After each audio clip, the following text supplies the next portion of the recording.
Voilà, principe des diathèses de médecine. La médecine fonctionnelle. La médecine fonctionnelle, et c'est ce qui est avant les pathologies. La médecine des fonctions. On a un certain nombre de fonctions dans le corps qui sont ces différentes fonctions qui nous permettent, ces fonctions nous permettent d'avoir une constitution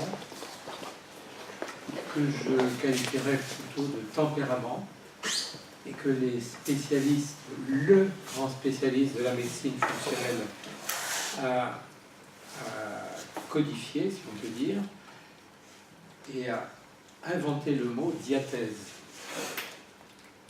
D-I-A-T-H-E-S-E. Donc diathèse, et là ce sont les cinq diathèses.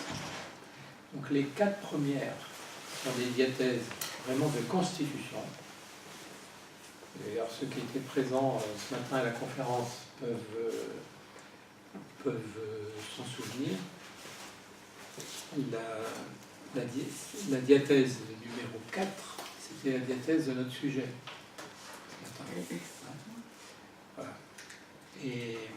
Mais on a tous une diathèse de base. Et ensuite, on peut avoir aussi une autre diathèse. Voilà. Et donc ces 4 premières diathèses sont des diathèses immuables chez la personne. Et on a besoin de les maintenir en équilibre, ces diathèses. Si elles ne sont pas en équilibre, à ce moment-là, il faut tout faire pour les équilibrer. Et je vous ai mis donc à côté, je vous ai mis les oligo-éléments qui correspondent. Alors les oligo-éléments, je redis une chose, que je crois qu'il ne faut surtout pas oublier, c'est pas quand il y a 2 oligo-éléments côte à côte, j'ai bien tiré. C'est-à-dire qu'ils font partie du même produit. Car ils ne sont pas, ces oligo-éléments, c'est pas une supplémentation. C'est pas un manque de cuivre, un manque de manganèse, un manque de cobalt, un manque... voilà. On n'est pas là-dedans. On est dans... D'ailleurs, c'est pas dans le domaine du milligramme ou du gramme, on est dans le domaine du millionième.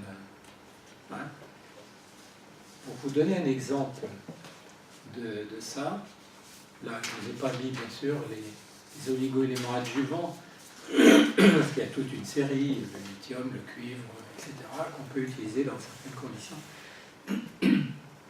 Et un jour, j'avais un monsieur à qui j'avais donné 6 ampoules de lithium par jour, de lithium oligo-éléments, dans le cadre d'une diathèse de désadaptation avec tendance, passage, borderline. Et cette personne a eu un problème, pas du tout en rapport d'ailleurs avec ça, mais un problème qui l'a conduit aux urgences à l'hôpital. Et à l'hôpital, je reçois un coup de fil de l'urgentiste qui commence par m'engueuler. Il m'engueule en me disant « Ouais, vous vous rendez compte, vous donnez 6 lithium par jour à cette personne sans faire de dosage sanguin, etc. » Alors, je lui dis « Faites-lui un dosage de lithium dans le sang. Et puis vous me rappelez. » Alors, il exécute ce que je lui ai dit, ce qui était quand même étonnant. Et il l'exécute, il me rappelle un moment après, il me dit, le laboratoire m'a dit qu'il n'y avait pas de trace de lithium dans le sang. Évidemment, il ne dose pas le millionième de milligramme. Voilà, le problème est là. C'est-à-dire que le lithium à dose pondérale, le lithium qu'on utilise dans les maladies mentales, c'est pas du tout le même. Donc évidemment, le lithium des maladies mentales, lui, il peut provoquer des pathologies. Donc on y fait très attention. Donc voilà la différence. Pour vous donner un petit peu un exemple, donc c'est pas très compliqué. Donc là on est dans le domaine de la médecine des fonctions. Et quand nos différentes fonctions dans le corps sont en équilibre, il n'y a pas de maladie possible. C'est bien ce qu'il faut se dire.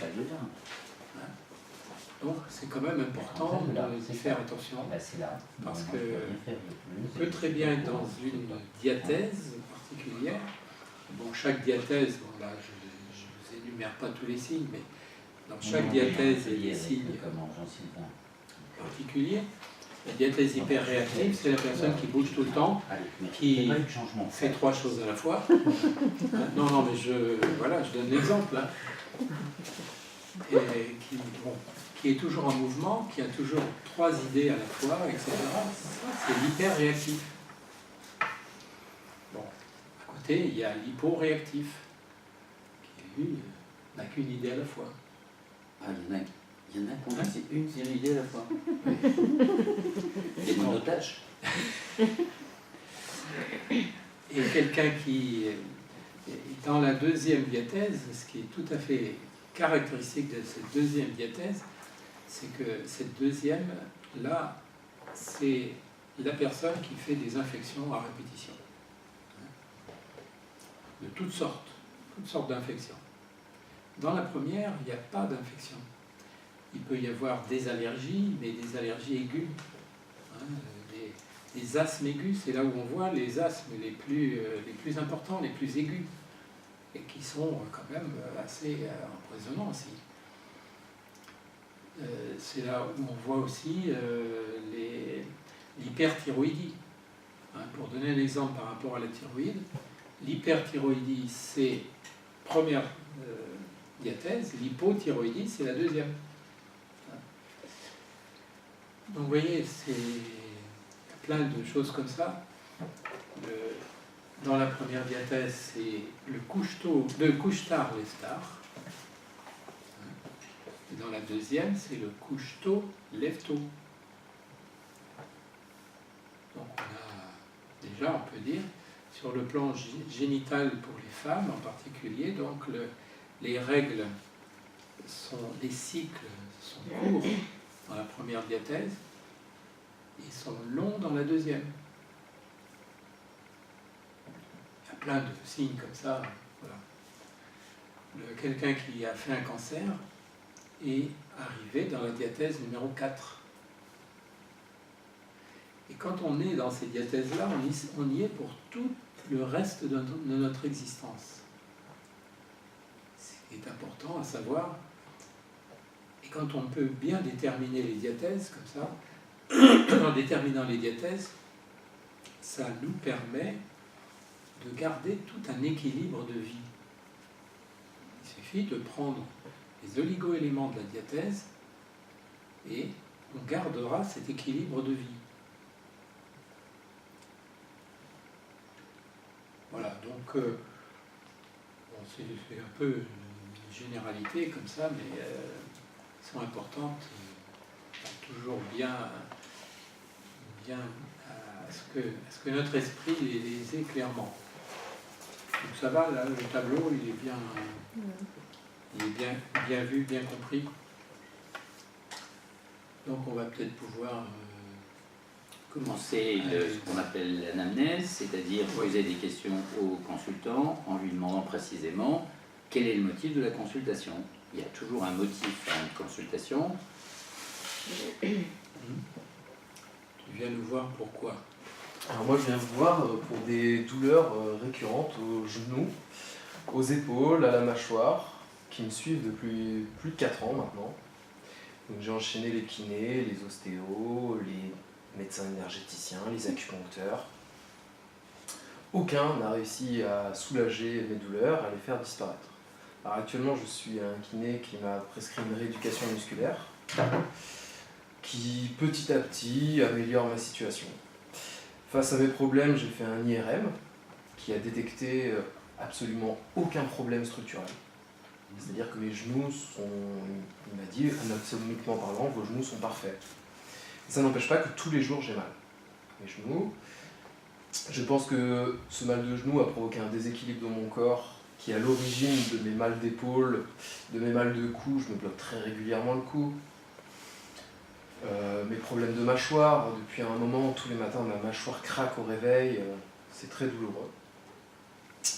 Donc voilà, j'ai entendu parler des oligo-éléments qui pouvaient être un traitement adapté à mes problèmes de genoux. Donc c'est pour ça que je viens vous consulter. Voilà. Qu'est-ce qui aurait pu être à l'origine de ces douleurs qui touchent à la fois les articulations, genoux, épaules, mâchoire, groupe musculaire, ligamentaire et autres? Alors, ces douleurs se sont déclarées lorsque j'étais en stage de master à Nantes. Pendant ce stage de C'est-à-dire master, quelle année? c'était il y a 4 ans.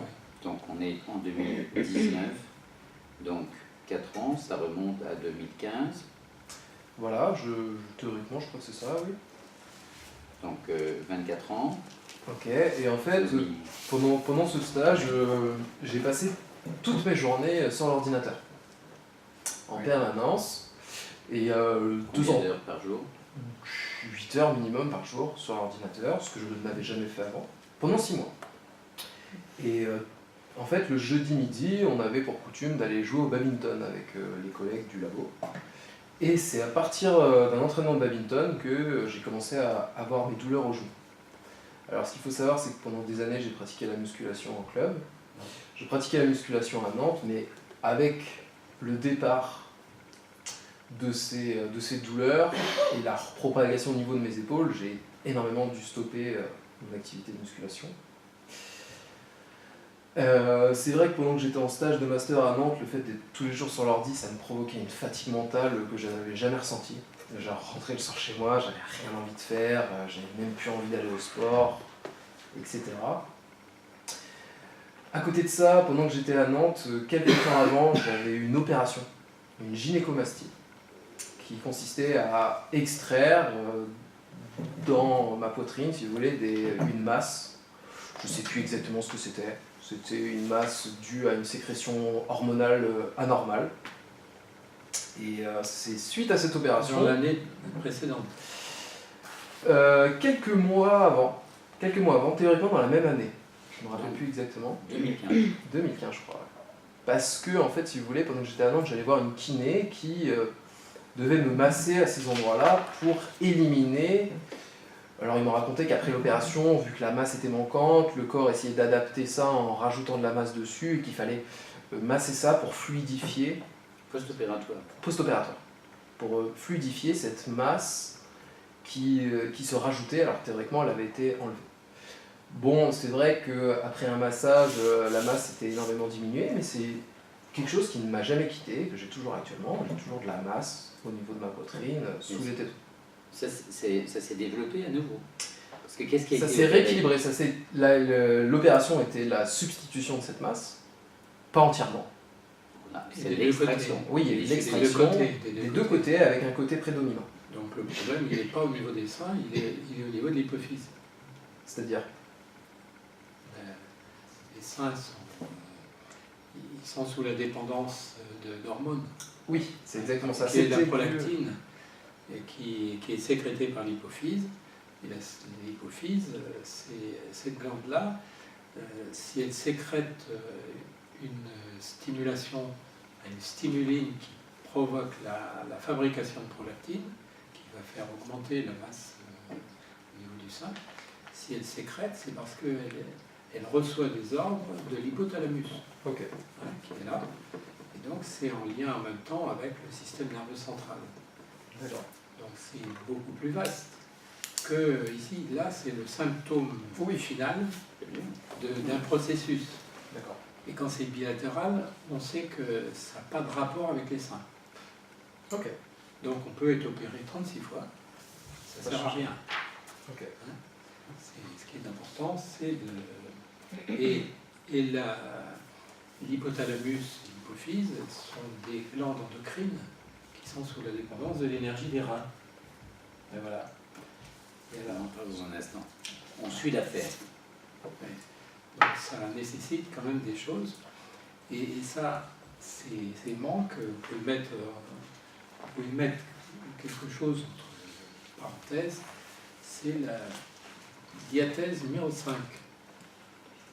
Parce que les diathèses, je vous les ai pas mis là, comme ça. Pas 5, 4, pardon, excusez-moi, je me suis trompé. Ici, on fait le lien avec les 5 éléments. Hein. La diathèse hyperréactive La première, c'est le bois. La deuxième, c'est le métal. La troisième, c'est le feu. La quatrième, c'est l'eau. Et la cinquième, c'est la terre. Voilà. Je ne suis pas tout à fait cycle, mais bon, on est... Ça fait donc hyper, voilà, je suis hypo. coupé, excuse-moi, Ça fait hyper pour le bois, hypo pour le métal. pour le métal. Le feu, ensuite, c'est la troisième, qui est aussi dans le feu. Vasculaire et arithritique. Arthritique. Pardon. Arthritique. J'ai mal écrit. C'est moi qui vais lu. Quatrième, l'eau. Et quatrième, c'est l'eau. Arrêtive. A-réactive. Et la cinquième, c'est l'adaptation. Donc dans la mesure où là, il y a une notion hormonale, mais en même temps avec le point de départ lié à l'hypothalamus. On est là dans le cheminement des hormones du corps, c'est dans l'endocrinologie. Et là, on est dans la diathèse numéro 4. On continue l'anamnèse, on essaie de comprendre. Cette pratique musculaire qui avait eu lieu avant d'arriver à ce stage à Nantes, cette pratique d'activité sportive était déjà développée longtemps avant. Ah oui, j'ai toujours été très sportif, j'ai fait 8 ans de basket, j'ai fait plus de 6 ans de muscu. J'étais très très sportif et suite justement au départ de ces douleurs, mon activité sportive a été diminuée énormément. Non, mais avant les douleurs, justement. Ce que je voudrais comprendre, c'est que, est-ce que dans une salle de muscu, ce que j'ai cru comprendre de cette histoire de musculation, il peut y avoir des très bons coachs et des coachs qui ne savent pas aider quelqu'un qui veut faire gonfler du muscle. Il est très rare dans des salles de musculation de rencontrer des enseignants de musculation compétents. En as-tu rencontré et quand? J'en ai rencontré quelques-uns et sachant que j'ai été nommé en tant qu'encadrant dans cette salle de muscu, sachant que je devais divulguer des conseils, je me suis énormément renseigné sur le sujet. J'ai barboté avec pas mal de gens pour être en mesure de donner les meilleurs conseils possibles par rapport à la musculation. J'avais quand même une approche de la chose où j'étudiais beaucoup, je me lançais pas dans un mouvement si je le connaissais pas, si je savais pas quel effet il allait avoir au niveau musculaire, etc. Bon, bien sûr, c'est très rare de rencontrer des kinés en salle de muscu, donc on obtient des conseils. Moi j'obtenais les conseils d'un ancien bodybuilder professionnel et du champion du monde vétéran de lancer de disque, qui a fait toute sa carrière en tant que sportif et qui faisait encore partie de l'équipe de France à l'époque. Donc on a quand même reçu des conseils, je trouve, bons par rapport à ce qui s'enseigne dans les salles de muscu actuelles. Je me permets, et donc ensuite, arriver à Nantes pour faire un stage temporaire de 6 mois, est-ce qu'il y a ces gens qui peuvent aider un étudiant? À ce moment-là, j'avais une très forte connaissance. Le mec de la salle de muscu à Nantes, je ne connaissais plus que lui. D'accord. Alors, tu fais le lien entre le fait de travailler, donc la sédentarisation, 6 heures par jour devant un ordinateur, est-ce que ça a une incidence particulière, le fait de ne pas bouger du tout? Oui, je te dis, ça m'a amené à une fatigue, mais je pense que c'était plus l'ordinateur. Alors, il y a une fatigue physique, une fatigue articulaire et une fatigue intellectuelle. Ouais, surtout intellectuelle. Articulaire, c'était pas tant que ça au final. Bon, une fatigue mentale, psychique, est-ce qu'il y en a une en même temps émotionnelle? À ce moment-là, j'en ai pas trop de souvenirs, à vrai dire. J'ai pas eu d'événements émotionnels traumatisants. Donc il y a une fatigue corporelle. Exactement. Corporelle, mais oculaire aussi. Alors, Je voulais y venir. Voilà, Quand oculaire, j'étais plus jeune, j'allais voir, je sais plus comment s'appelle le nom de ce type de thérapeute, mais j'écrivais pas sur les lignes. Et du coup, j'allais voir quelqu'un qui me faisait des exercices oculaires. Orthoptiste. Voilà. Et en fait, jusqu'à encore aujourd'hui, je ne peux pas lire de livre parce que je vois très bien, mais la contraction de mes muscles ciliaires me provoque des mal de crâne très importants. Donc lire un livre, je lis pas parce que ça me fait mal au crâne en fait, de me concentrer. L'accommodation oculaire me provoque énormément de migraines. C'est même dommage pour un intellectuel et un peu enseignant de ne pas pouvoir lire. Bah, j'en ai lu quand même, je me suis forcé. Et sur l'ordinateur, c'était une concentration oculaire permanente en fait. Je faisais des lignes de code. La programmation, il faut aller chercher, il manque une virgule à un endroit, c'est mort. Donc on est là tout le temps en train de scruter là-dedans. Et voilà, donc j'étais, oui, toute la journée sur l'ordi, c'est quelque chose que je n'avais jamais fait. C'est l'élément bois. C'est quoi? Quoi vous avez vu? Hein, c'est l'élément bois, ça. L'œil, la vision, les muscles de l'œil en particulier, c'est l'élément bois. Donc c'est la première diathèse. Et ça, Bah, ma Depuis vision toujours. est très très bonne, depuis toujours. Ma Depuis vision est toujours. très très bonne, mais l'accommodation me cause des migraines, si vous voulez. Et c'est vraiment l'accommodation, c'est-à-dire qu'ils sont une vision qu'on dit en physique à l'infini, mais l'infini c'est 2 mètres. Hein. Là, par exemple, j'ai aucune fatigue pour vous regarder, absolument Ah, pas. merci. Et si j'accommode, c'est-à-dire que je rentre dans l'endroit où mon cristallin doit se courber pour accommoder l'image, Parle bien, hein. je connais, j'enseigne ça. Là, à ce moment-là, oui, mes muscles ciliaires font le travail, j'ai une vision très très nette, une très bonne vision, mais qui me provoque des mal de crâne. Et depuis toujours. Théoriquement, j'étais censé avoir des lunettes au lycée, on m'a diagnostiqué, on m'a dit vas-y, bah, prends des lunettes quand tu lis. Ça me saoulait à l'époque d'avoir des lunettes, je les ai dégagées.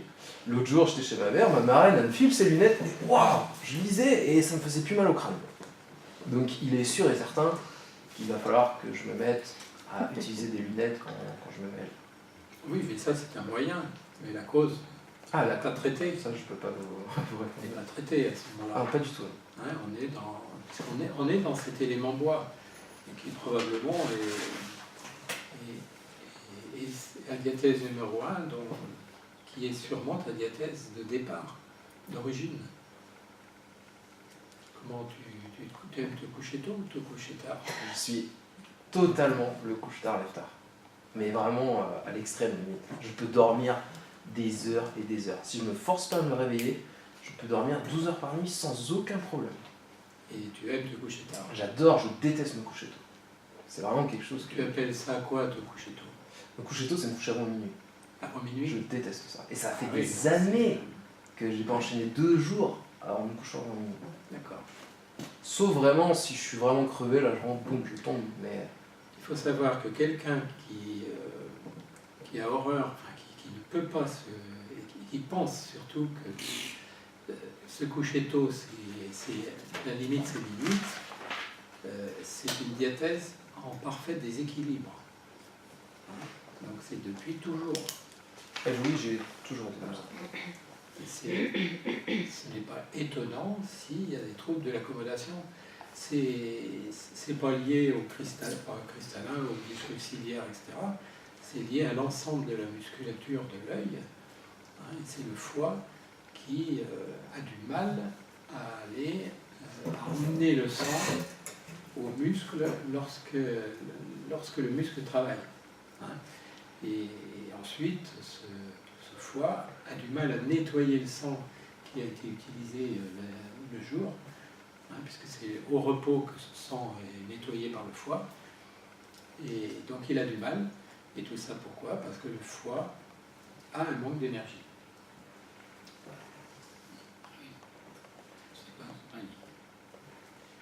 Donc ça, c'est quand même quelque chose d'important. Donc on est dans cette diathèse-là. Est-ce qu'en plus des yeux et de ce dont tu viens de parler, il y aurait aussi en plus d'autres troubles ligamentaires musculaires, entorses Je me suis jamais fait une entorse, sauf le soir du Nouvel An, je me suis fait une entorse du petit doigt parce que j'étais bourré, je suis tombé, une damnée. on dit élégamment par un mauvais contrôle. Je me suis pris une chaîne, je suis tombé, je me suis fait mal au doigt. Sinon, je me suis jamais rien cassé, jamais d'entorse, jamais de plâtre, jamais d'attelle, quoi que ce soit. Non, sauf que j'entends quand même blocage du cou, Très régulier. blocage du cou Et de régulier, dos également. et également la mâchoire tous les matins. Ouais, ça c'est Et qui récent craque. à l'échelle de... Ça traduit une hyperlaxité ligamentaire. Quand tu tends le bras comme ça, vas-y, tends le bras. Est-ce que tu peux aller au-delà de l'horizontale? Non, pas du tout. Non. Pas du tout. Là. Je suis très peu souple aussi. Ça, bon. Déjà, vous pouvez noter, manganèse, ça c'est incontournable. Donc dans cette diathèse, il y a le risque de faire des hyperthyroïdies. Donc s'il y a une glande à surveiller, c'est la thyroïde.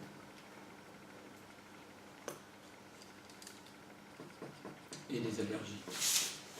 Et allergie, oui. Alors l'allergie, je suis allergique au poil de chat, mais pas dans une mesure très importante, ça me provoque des grattements d'œil ou de l'asthme. Je suis asthmatique à un niveau très léger. J'ai été diagnostiqué, j'ai fait un truc qu'on souffle dans le tuyau pour savoir si on est asthmatique. Là. Oui. J'ai un asthme très léger qui se déclare au contact du poil de chat ou à l'effort. Après un effort cardiaque important, je peux avoir de l'asthme. Les acariens aussi peuvent me provoquer de l'asthme et des difficultés respiratoires. Donc on est toujours dans la première diathèse. Mais sinon, à part ça, j'ai pas d'allergie, j'ai très bonne tolérance alimentaire. On ne peut pas avoir tout. Hein. Il vaut mieux. Alors par contre, je peux me souvenir qu'à un moment ou à un autre, il a été expliqué que si les genoux sont bien, les pieds sont bien parallèles et que les genoux sont bien à l'aplomb des pieds, une flexion permet de descendre les fesses vers les talons et de remonter sans douleur pour le genou. Alors ça, c'est le test que mon kiné m'a fait, le kiné que je vois actuellement. Il m'a dit fous-toi sur un pied et fléchis la cuisse. Pouah, je le fais horrible, douleur tout de suite. Et maintenant il me fait ok, tu refais la même chose, sauf que tu alignes ton pied et tu fais super attention à que ton genou soit bien dans l'axe de ton pied. Et là, la douleur a été divisée par 100 quoi. Toute petite gêne, mais presque plus rien. Donc il m'a expliqué que j'avais une dissymétrie musculaire au niveau du quadriceps. Le quadriceps étant créé en 3 faisceaux. 2 faisceaux étant plus musclés que l'autre, ce qui fait que ça tire de manière dissymétrique sur ma rotule, et donc, au lieu de monter tout droit, ma rotule monte un peu en diagonale et vient taper contre le fémur. Ça, c'est son diagnostic. C'est pour ça qu'il m'a prescrit une rééducation musculaire dans laquelle je vais privilégier ce faisceau des quadriceps qui est, on va dire, le plus faible des 3. Oui, mais ça c'est tout à fait caractéristique dans cette diathèse. Hein. Parce que dans cette diathèse, il va y avoir certains faisceaux qui vont être hyperlaxes et d'autres qui vont être contracturés. Hein. Et donc, on va aller vers des douleurs, obligatoirement. Et au niveau du cou, c'est la même chose. Au niveau de la mâchoire, c'est la même chose. Alors, au niveau du cou et de la mâchoire, mon kiné, lui, m'a parlé du fait que j'étais développé musculairement trop vers l'avant. Et ça se voit, j'ai un peu les épaules vers l'avant. Je suis pas assez droit, j'ai tendance quand même assez courbé aussi. Il m'a dit ça crée un déséquilibre vers la partie antérieure et ça crée des tensions derrière. Et c'est pour ça que tu as mal au cou, c'est pour ça que tes épaules ils sont tout le temps en avant, tes têtes humérales elles sont tout le temps amenées vers l'avant. C'est pour ça que tu as mal au dos, je me bloque souvent le dos aussi, et j'ai tout le temps des torticolis. Et depuis tout petit, j'ai un point qui me fait super mal, c'est en bas ici. Là. C'est vraiment un point douloureux par excellence. Toute ma vie, j'ai mal à cet endroit. Là, j'appuie dessus et j'ai un très mal. Non, c'est pas un niveau pas heureux. Tatoué. Tatoué. Oui, tout à fait. Ça, c'est typiquement le point le plus douloureux de tout mon corps. Ouais. D'accord. Je me rappelle quand j'étais plus jeune, j'avais je squattais l'ordinateur de la famille, il était un peu en hauteur. Je levais un peu la tête et là, je tapais des douleurs à cet endroit-là, c'était catastrophique. Il y a eu des chocs, des coups, des accidents, des traumatismes sur la tête, sur le cou tombé. Alors, ça m'était arrivé à la suite d'un entraînement de basket un soir. J'ai fait une crise d'hypoglycémie. Et en fait, j'ai fait un malaise. Et j'étais dehors dans la rue et je suis tombé. Et en fait, mon crâne a tapé contre le sol. Ce qui m'a provoqué une crise d'amnésie à court terme. C'est-à-dire, j'en ai encore la sensation, je me rappelle cette sensation d'amnésie, où je regardais la date de mon portable et j'étais « Waouh, mais c'est quoi cette histoire quoi ?» J'étais complètement perdu, je répétais la même chose, et apparemment même dans les 3 premières secondes de mon réveil, ça je me rappelle pas trop, j'étais avec 2 potes, et je les ai regardés, je fais « Vous êtes qui ?» Et du coup voilà, j'ai eu quand même un trauma crânien, je suis parti aux urgences, on a fait leur batterie de test, rien du tout, et puis petit à petit ça allait beaucoup mieux, je suis rentré le soir, j'avais totalement retrouvé la mémoire. Bon, j'avais un bon petit mal de crâne, j'avais quand même pas mal de sang qui avait coulé, etc. Mais oui, ça a été un bon choc à la tête. Sinon, Et ce point qui est sur les vertèbres cervicales, les premières cervicales dorsales, entre cervicales et dorsales, je veux dire, c'est CD1, était douloureux bien avant ce choc. Ah, bien avant. Ça, c'était quand j'étais en terminale, donc aux alentours de 18 ans. Le point là, c'était depuis les 10 ans. Toujours. C'est ça. Dans l'enfance, est-ce qu'il y a eu des manifestations qui pouvaient être assez bizarres, un peu surprenantes, nocturnes? Ah oui, je faisais... J'ai oublié ça. Je faisais beaucoup de terreur nocturne en fait, où je me réveillais en pleine nuit, je faisais du somnambulisme, j'avais des sensations très bizarres dans le corps, j'étais pas bien, c'est très dur à expliquer, mais ouais, j'avais des ambiances bizarres à la nuit, peut-être que tu as plus de détails là-dessus que moi. Mais... Oui, c'est ça, quand tu bougeais, puisque je connais un peu son histoire, de temps en temps j'étais à côté de lui, c'était des manifestations de terreur, d'inquiétude, etc. Et quand je lui demandais où est-ce qu'il avait mal, et avec son doigt il pointait sur l'oreiller, il me dit c'est là que j'ai mal. Si son oreiller avait mal, c'est qu'il était même plus complètement... Oui, c'est vrai, je me rappelle maintenant, j'avais l'impression que mon oreiller était d'une surface extrêmement rugueuse et que le contact de cette matière rugueuse me provoquait vraiment un mal-être. C'était très bizarre. Alors donc à l'époque, on s'est interrogé pour savoir s'il se passait des choses de nature neurologique. Comme j'ai quand même fait plusieurs fois le test de la parasitose pour savoir s'il y avait des signes de parasitose, c'est-à-dire le test de la salive. Vous connaissez ce test. On met de l'eau dans un verre, on demande au patient de cracher dans le verre. Si la salive reste au-dessus du niveau de l'eau, c'est normal. Si toutefois ça forme un nuage ou des filaments qui tombent dans le fond du verre, c'est des signes de parasitose, de présence de verre dans le tube digestif. Et comme il réagissait très précisément à ce test de parasitose, on a donc essayé en homéopathie, un premier, un deuxième, un troisième traitement homéopathique pour vraiment arrêter ces manifestations, d'intervenir. Ça a cessé les manifestations et ça a d'ailleurs ensuite arrêté leurs solitaires cellulaires qu'on faisait tous les mois, ou chaque nouvelle lune, dans chaque pleine lune, je veux dire, on faisait les tests au moment de la pleine lune, et une fois que ça s'est arrêté, les manifestations de terreur nocturne et de manifestations diverses sont disparues. La vie du médecin eût été de prendre des traitements sans doute assez sérieux pour des problèmes neurologiques. J'avais envie on suspecte tout de suite des choses plus graves. Hein.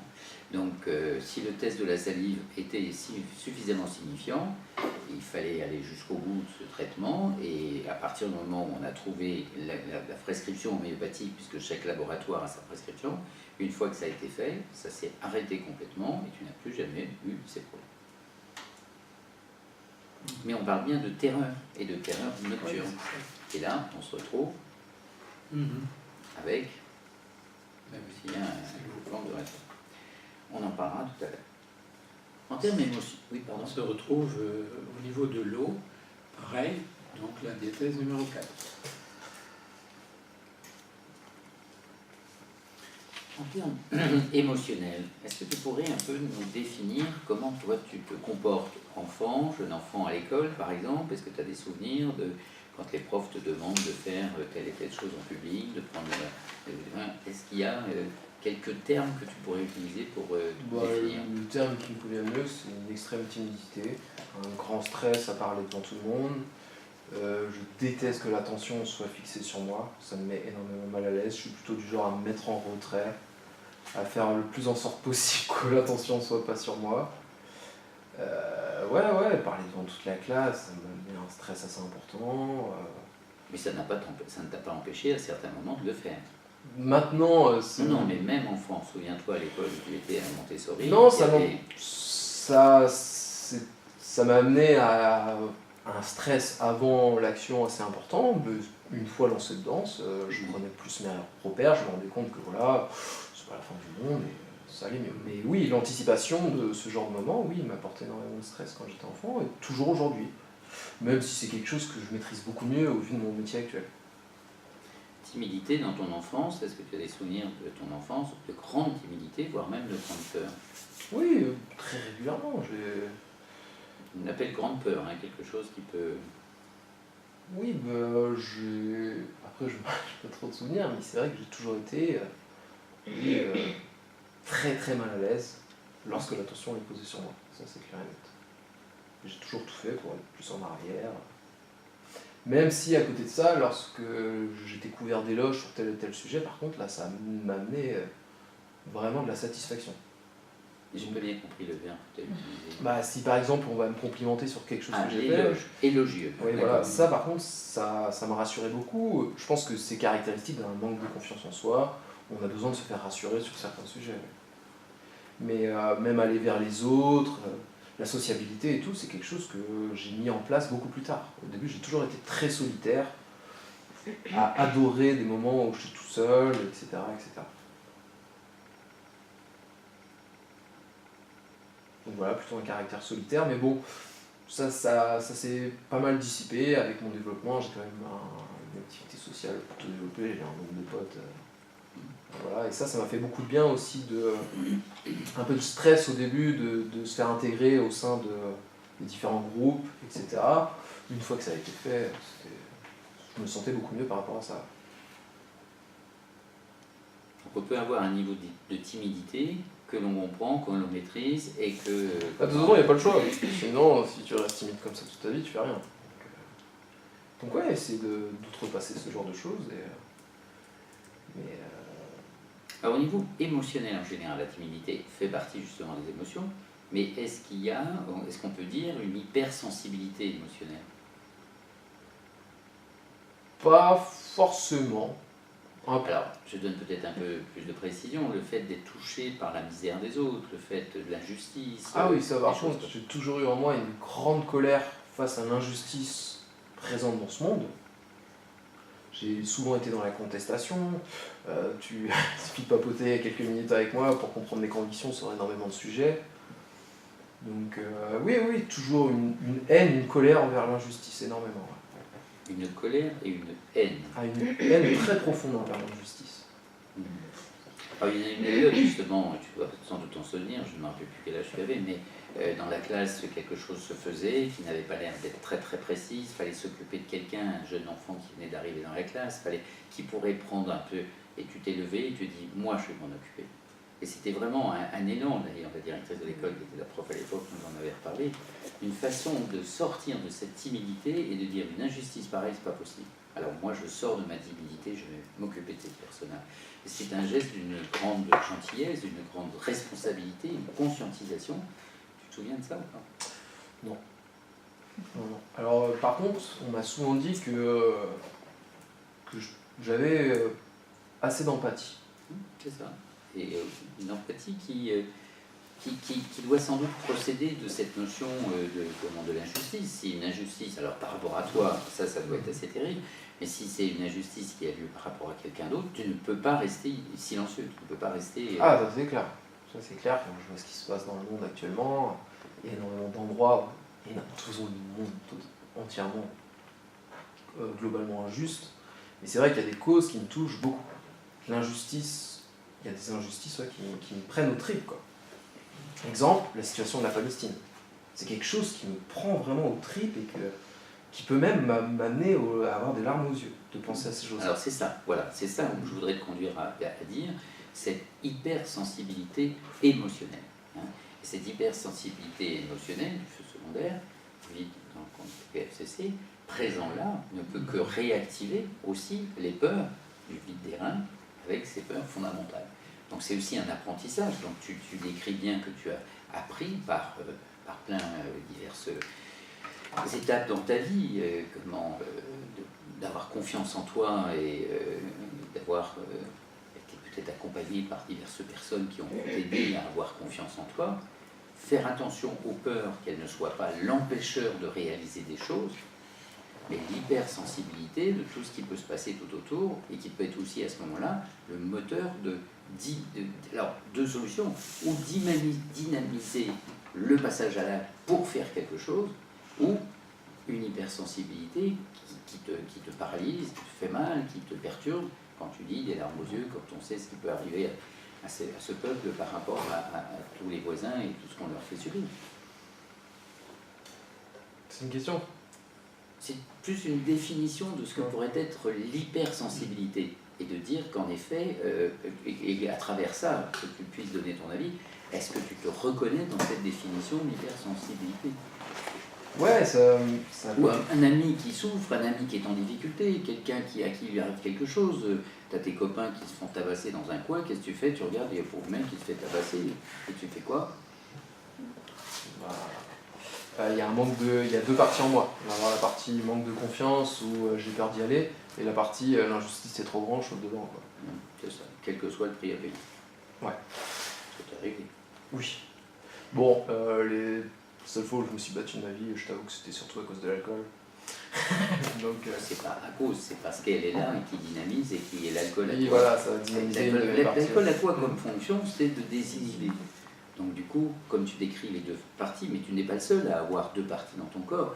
Un gros livre très intéressant de Jung qui s'appelle, le titre de ce livre qui s'appelle Ma vie, décrit bien personnalité numéro 1, personnalité numéro 2. Donc il n'a pas inventé des concepts à des racines grecques et latines, il dit numéro 1, numéro 2. Voilà. Donc à certains moments, il y en a un qui agit, l'autre, les autres parties. C'est pas schizophrénie. C'est qu'en effet, on peut avoir plusieurs parties. Donc si l'alcool, tranche d'âge ou en effet, qui n'a... Bon, mais c'est pas parce que c'est autorisé qu'il faut le faire. Donc ça, c'est l'éducation. Et donc, à partir du moment où l'alcool va limiter l'inhibition, hein, le frein, tu vas y aller, bien évidemment.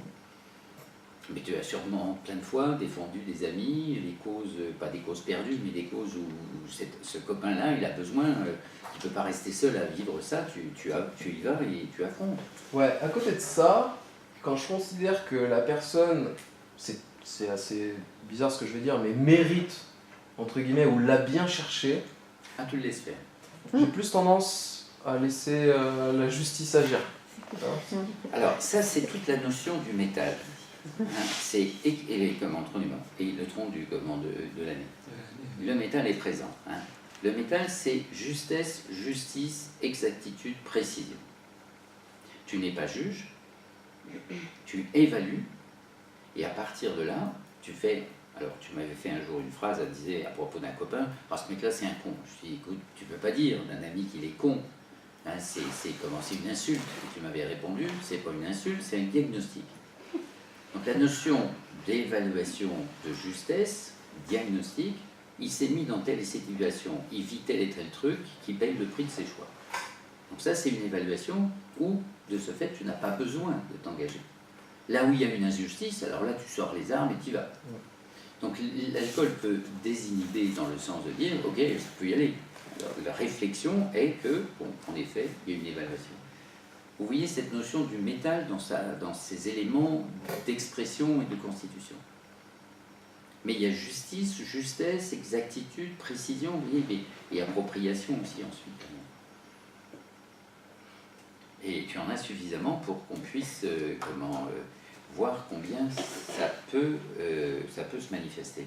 Est-ce que, en termes de... On va utiliser un autre élément, en termes de diplomatie, est-ce que tu te sens diplomate? C'est-à-dire arrondir les angles, arranger des coups entre un tel et un tel pour que, comme on a trois tournées là, est-ce que tu te sens dans ces tendances? Ouais, si ça va. Dans certains contextes sociaux, quand je vois que des gens ont du mal à se mettre d'accord, j'ai plutôt tendance à dire, à essayer justement de trouver un accord diplomatique. C'est ça, la diplomatie. Ouais, ouais, je suis plutôt là-dedans, ouais, dans la recherche de la diminution des conflits et dans le compromis diplomatique. Ouais. D'accord. Donc ça, c'est une grande présence de terre, avec une autre particularité, c'est que si toutefois tu dois exécuter, réaliser quelque chose, plan A, et tu n'arrives pas à le faire, ben, il y aura un plan B parce que tu vas arriver à le faire d'une autre façon, et un autre, alors que certaines personnes voulaient le réaliser de telle façon et ils ne peuvent pas le faire, et les voilà bloqués. Est-ce que tu te retrouves dans cette définition de pouvoir... Si j'y arrive pas, j'essaye différemment, et si c'est pas comme j'avais envie, tant pis. C'est ça. Donc voilà, ça c'est des caractéristiques de nature Terre, pour ceux qui étudient le bilan énergétique. La Terre, c'est ce côté de diplomatie, d'adaptation, plan 1, plan 2, plan B. Donc il en a 3 dans les branches terrestres de Terre, et dans les naïms, il en a 2 également, particulièrement dans le passage à l'acte, la réalisation et la concrétisation des choses, donc de pouvoir trouver des attitudes, des comportements, de faire des choses. Et puis tu l'as aussi dans la colonne du jour. L'identité. L'identité. Et la colonne du jour, ça parle justement de nature Terre, de quelque chose qui est très très important, c'est de pouvoir que ce soit concret. Alors, il y a la branche du binôme du jour, et il y a le naïm du binôme du jour. Donc, 2 fois la Terre. Donc cette notion d'avoir d'abord du concret, du palpable, du bien défini. Si c'est bien défini, ok, par rapport à toi, c'est la reconnaissance de l'identité, c'est entre toi et toi. C'est pas ce que j'exprime, c'est pas ce que je fais. Ce que je fais, c'est moi par rapport à l'année. Ce que j'exprime en termes d'émotions, c'est moi par rapport aux émotions. Là, c'est entre moi et moi. C'est-à-dire, qu'est-ce qui est le plus important pour toi? La notion d'être enraciné, d'être accroché, des choses palpables, concrètes. Quand ce concret-là est en place, ok, là tu t'apaises. Si toutefois il y a une incertitude et un doute, tu ne seras pas dans ta nature, et là tu souffres. Ouais, des imprévus et quelque chose, ouais, il y a des choses qui peuvent m'énerver beaucoup parce que ça se passe pas, c'est pas bien encadré ou quoi que ce soit, et ça peut m'énerver ça. D'accord. J'ai une autre question concernant la possibilité d'exprimer ton côté artiste. Tu as à ce jour déjà 2 bonnes dizaines bientôt une... Bon, non, t'es à quel âge aujourd'hui exactement? Dans quelques jours, 28 dans quelques jours, le 15 février. Donc ça commence à compter. Oui, comment l'expression de ton côté artiste? As-tu trouvé un moyen? Ça, c'est une question très très importante que je pose en relation avec l'élément bois. Et l'élément bois est le plus fort au niveau des branches cachées tronc, il y en a 5. Il est donc très présent dans les immortels, mais on est sur la relation aux parents, on n'en parlera pas d'ailleurs. Et puis la relation du bois, qui est dans le naguin de la colonne du moi, c'est-à-dire l'expression émotionnelle. Donc émotionnelle dans le sens où comment exprimes-tu tes émotions et peux-tu les exprimer par un côté artiste quelconque? Absolument pas. Moi, je ne considère pas du tout. Pour moi, je considère que je n'ai aucune aptitude artistique, quelle qu'elle soit. À aucun moment. À aucun moment. Bien. Il faudra envisager de mettre en mouvement une énergie qui est présente, à la fois par la branche de la colonne du moi, et à la fois par le binôme de la colonne du moi, sachant que dans les branches cachées tronc, il y a une grande présence ici. Alors de savoir si éventuellement, même ça ne peut pas s'inverser en son contraire, une forme de peur d'expression émotionnelle, avec de dire qui tu es, de dire ce qui pourrait être important, voilà. Mais en quelque sorte, les années prochaines et les décennies à venir, de te souvenir que réussir à exprimer son côté artiste, c'est de mettre en mouvement des énergies dont les potentialités sont présentes et qui apporteront de ce fait un équilibre et une satisfaction personnelle. Mais pour ça, il faut équilibrer la diathèse numéro 1. Et bien, il va falloir équilibrer. Tant que cette diathèse est en déséquilibre, il ne pourra pas exprimer ce côté artistique. Parce que c'est en lien avec le foie. Voilà. Foie, et donc, c'est le foie. Tant que cette diathèse ne sera pas en équilibre, il y aura toujours une déficience et ce côté artistique ne pourra pas se développer. Il faut considérer qu'il est à l'état naissant, mais il a besoin de se développer vu sa présence à l'intérieur des 4 colonnes, qui est une présence assez forte quand même. Donc voilà. Le côté artistique, ça peut être tout un tas de sortes de choses. Très bien, il peut être du côté du professorat, avec une façon particulière d'exercer. Il peut être dans l'écriture, il peut être dans la photo, la peinture, tout ça, bien sûr. Et ça, c'est important. Et dans la mesure où cette diathèse-là n'est pas en équilibre, elle n'est pas en équilibre depuis le départ, même elle est en équilibre instable tout le temps, bien, il est normal de déclencher des phénomènes, et en particulier des atteintes musculaires, donc des atteintes oculaires, pas mal de choses, et ce côté artistique ne se met pas en place. Et c'est quand même pas désagréable de savoir qu'il y a tout un côté de notre vie, tout un côté de notre potentialité qui est là, qui attend. C'est peut-être que j'ai une mauvaise définition de ce que vous nommez artistique. Je te propose, voilà 2 pages. Une est rationnelle parce qu'elle remplit les fonctions des 60 binômes. Une a une autre forme d'esthétique parce que on fait apparaître par des couleurs, des dessins, etc. Est-ce que tu vois la différence entre eux? ouais. Quand je regarde les PowerPoint que tu utilises pour tes conférences, c'est pas le rationnel pour le rationnel. On a vu des images, on a vu des tableaux, on a vu des cas, on a un fond. Je demande à ceux qui ont regardé le PowerPoint, c'est un PowerPoint dans lequel tu t'appliques pour que ce soit beau. Pas forcément. C'est comme je l'ai fait à la va-vite. Je ne parle pas de l'orthographe, je te parle de... C'est pas le même que l'an Alors pour dernier. moi, Si, c'est le même.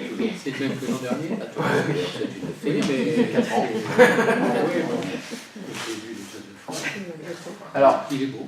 Mais oui, on Non, peut demander. moi, Quels je- sont ceux qui l'ont vu? Vous l'avez vu? Non, c'est un... Oui, Oui, et comme vous vous souvenez de ce Oui, tournoi? c'était impressionnant. Bon, enfin, qui l'a vu cette fois-ci? Non, il ne voulait pas assister à sa conférence. Peut-être, mademoiselle, avez-vous vu le pouvoir de ce jeune garçon? Voilà. C'est l'appréciation de quelque chose d'esthétique où les images sont belles, sont cadrées de la même taille, les titres sont soulignés, il n'y a rien de confusion. C'est pas simplement être rationnel de remplir des tableaux pour remplir une page. Il y a un côté, c'est pour ça que je fais une distinction, quelque chose où ça peut être tout à fait une forme d'expression. alors c'est vrai que par contre, je considère que la pédagogie illustrative est fondamentale pour moi. Un truc que j'utilise tout le temps, parce que je suis prof de maths, c'est le code couleur. Voilà. Le code couleur, pour moi, c'est fondamental dans l'enseignement. Et ça permet une clarté, pour moi, bien plus importante, et une compréhension de fait de dire, bon voilà, cette couleur-là, ça va être associé à ça, celle-ci à ça, etc. Pour moi, c'est vraiment quelque chose, oui, que je considère comme Et bien fondamental. voilà, peut-être n'as-tu pas encore trouvé ton moyen d'expression, certains ont attendu quelques années, certains l'ont entendu tout de suite comme étant ce moyen-là, d'autres, et le prendre puis plus tard en développer. Mais comme dit fort justement André, sur cette notion de diathèse, à partir du moment où une diathèse est en difficulté et n'est pas soutenue correctement, comment dire, les potentialités qui sont inhérentes à l'individu dans un contexte donné où qu'il pourrait y avoir donc une stimulation appropriée pour les mettre en fonctionnement, il y a un ralentissement, voire même il y a une sidération de l'expression. Donc jusqu'au moment, et c'est ça l'intérêt, parce que ton objectif c'est ton genou, tes mâchoires et tes épaules, mais ce qui montre bien que tout ce travail sur le foie et la vésicule biliaire. Moi je voudrais rajouter aussi à ce que tu disais quelque chose, que tu disais à l'instant André, c'est le mécanisme du travail musculaire qui fatigue, qui encrasse le sang, qui compromet le foie dans son activité, qui, si le foie a la solidité de nettoyer la nuit et de permettre de tout éliminer, voilà, évacuer, et c'est un émonctoire, donc il va évacuer. Et une fois qu'on a bien compris le processus, plus tu travailles musculairement dans ta salle de sport, je crois me souvenir qu'à une époque, il y avait aussi une obsession d'aller pratiquer Si j'y allais pas 3 fois par semaine, je me sentais pas bien. plus en plus éventuellement des exercices que tu pouvais faire chez toi, une barre accrochée dans le mur, refaire des exercices périodiquement, des choses comme ça. Mais c'est peut-être aussi que c'était une discipline dans laquelle j'arrivais à être performant et que du coup ça m'amenait un peu d'estime de moi, de savoir que je progressais, j'étais performant dans ces choses-là. Ça m'apportait un peu de confiance en moi aussi, je pense. Alors, développer les muscles quand on n'a pas confiance en soi, on devient un bel homme, on se sent suffisamment regardé comme étant un mec bien carré et bien structuré, ça peut donner confiance. Ça a comme conséquence que plus on travaille sur le foie, plus on a de l'acide lactique et d'autres choses qui sont de la toxémie, comme disait le professeur Tilden, de la toxémie, qu'il faut donc évacuer, et on se retrouve dans, à la fois, je gagne dans certains points, je fatigue l'élément fragile de mon corps, et je paye le prix sur les ligaments, les tendons, les muscles. Alors, un truc aussi que j'ai pas dit, c'est que j'ai très régulièrement des douleurs d'estomac dues à la digestion. Alors, on parle d'autre chose. Et c'est récent, je trouve, par contre, à l'échelle, c'est ma fatigue à la digestion. Ça m'est arrivé pas du tout avant, mais maintenant, je me tape des coups de barre à la digestion, mais assez impressionnant. Chaque repas ou plus un que l'autre? Ça dépend ce que j'ai mangé. Ça dépend vraiment ce que j'ai mangé. C'est en fonction d'une quantité ou d'une qualité? Non, d'un type de produit, je pense. Quel est celui que tu crains? Maintenant, c'est la viande. La viande, ça... Là, par exemple, là, j'ai pas eu de coup de barre après le repas de ce midi. J'ai mangé des légumes, du poisson, Ça a été. Je vais me bouffer une entrecôte, alors là... Et Parce que tu étais quand même assez longtemps carnassier. Oui, Les grands mais- souvenirs culinaires de ta vie dans certains restaurants où tes parents t'ont conduit. Oui, c'est vrai que j'étais très carnassier, je le suis beaucoup moins maintenant. Un truc que j'aimais beaucoup, et tous les matins, c'était le bol de lait céréales. Ah là là. Oh, j'ai refait ça l'autre jour, là. J'ai eu la chiasse toute la journée, j'ai eu mal au ventre. On C'était beau. utilise des mots élégants, s'il vous plaît. Une élimination Ça se provoquée. comprend bien. Oui, enfin, non, Pareil. plus, là. Je dépasse 3-4 cafés, c'est douleur d'estomac incroyable toute la journée aussi.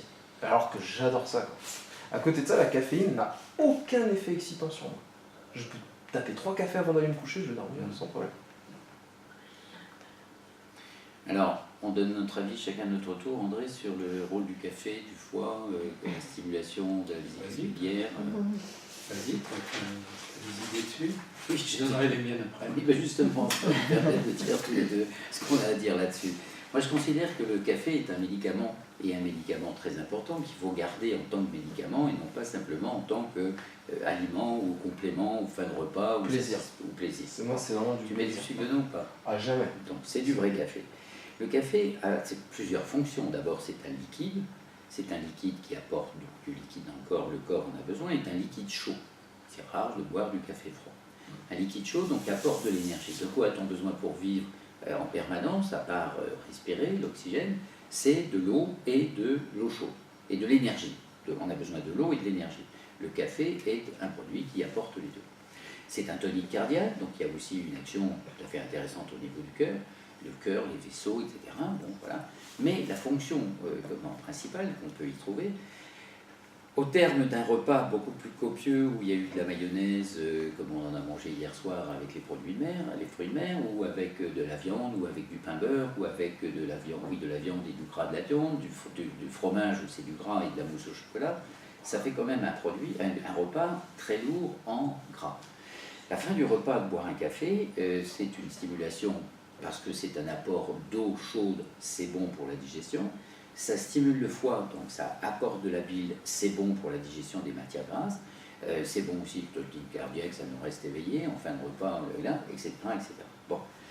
Sauf que le matin, au petit déjeuner, quand on se réveille, on se dit tiens, c'est pas bête, là, hier soir j'ai bu un café, ça m'a fait beaucoup de bien. Les endorphines gardent en souvenir que c'est un produit utile pour le corps et agréable. Si bien que, comme on mange des ambiances, on mange des souvenirs, on mange des situations, on mange beaucoup de choses quand on absorbe un produit. Eh bien, on se souvient que c'était agréable et que c'était bon pour la digestion. Sauf que ce que tu as pu manger, le petit déjeuner ce matin, un petit peu de pain, un peu de confiture, un petit truc, un bol de quelque chose. Et en fait, on n'a pas besoin de cette stimulation à ce moment-là. Après, la régularité de boire du café, c'est-à-dire que puisqu'on l'aime et que le corps se souvient que c'était utile, on peut être appelé à en prendre beaucoup. Et c'est ça qui est préjudiciable, c'est ça qui est dommage. Parce qu'on devient dépendant de cette stimulation. Elle peut être utile, cette stimulation, à certaines personnes dans certaines situations parce qu'on connaît sa fragilité et qu'il est nécessaire de pallier la fragilité par un apport venant de l'extérieur. Et le médicament, puisqu'on sait qu'on fait un médicament avec de la caféine, des médicaments avec de la caféine. Donc voilà, ça c'est mon point de vue par rapport à ça. C'est-à-dire que, alors que ça va stimuler le foie, la régularité fragilise le foie. C'est un peu l'histoire de l'esclave qui reçoit des coups de fouet pour travailler, dans l'Égypte ancienne par exemple, et puis il attend les coups de fouet pour travailler, il n'est pas stupide à ce moment-là. Donc voilà. Le foie, tant qu'on ne le stimule pas, il peut, s'il est fragilisé, devenir foie paresseux. Et un jour ou l'autre, transformer masse et énergie en tel que, alors que la bile est un liquide qui est plutôt fluide, progressivement dans le rapport masse-énergie, ce liquide ne va plus être liquide, il va devenir un peu plus épais. On parle de vésicule paresseuse, on parle de boue biliaire, et cette boue peut se transformer encore plus dans le rapport masse-énergie en tellement dur que ça devient de la lithiase, c'est-à-dire lithiase biliaire, c'est-à-dire des calculs, c'est-à-dire des cailloux, du minéral. Et quand on a des minéraux, c'est plus dur que la table, parce que c'est du caillou, et là il faut vraiment ça. Ça, c'est vraiment quand l'inversion a été tellement loin que la vésicule biliaire est devenue vide d'énergie et a fragilisé aussi le foie. Fin de mon exposé. Alors tu me poses pas la question de savoir si j'ai déjà fait des caillots de sang.